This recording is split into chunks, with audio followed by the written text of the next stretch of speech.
Welcome back to Boston College Eagles on SI. My name is Graham Beats, and this is Just a Minute.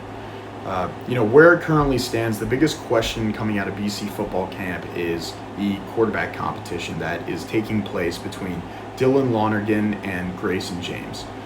Grayson James, he started a few games for BC last year, put up over 1,000 passing yards, including a touchdown to interception ratio of 6-2.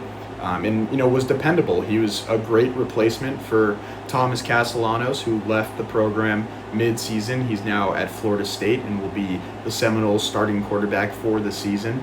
But Dylan Lonergan has the pedigree. He comes from Alabama, where he transferred from, and was a four-star recruit in high school by pretty much any recruiting outlet in the country. He had offers from just about any big-name college football program brand that is out there, including Ohio State, LSU, and obviously Nick Saban landed him there in Tuscaloosa, which is a big deal to just about anybody who follows the college football world. Bill O'Brien has not named who he's going to start Week 1, August 31st against Fordham yet, but you do see some noticeable differences of the two throughout practice, despite the fact that their statistics have actually been pretty even to the naked eye. It's been a pretty similar completion rate between the two, depending on whether they're going in 7-on-7 or 11v11, whether it's red zone stuff or full field stuff. It is actually pretty even to the naked eye. That being said, I would say that the biggest difference that I have seen in practice so far is the way that they actually deliver the ball and go about making their decisions. Grayson is, his bread and butter is putting zip on the ball.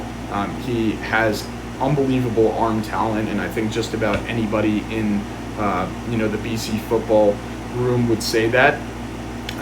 That being said, I think it does tend to hurt him in some ways when that can result in maybe riskier throws downfield.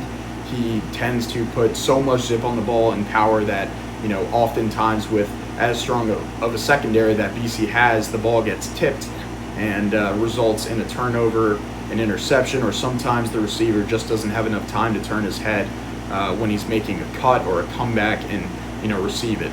Dylan is not afraid to check down and go to a check down runner, whether it's towards the sideline or closer to him, in order to make the smarter play and put a little bit more touch on his ball, just to get some positive yards.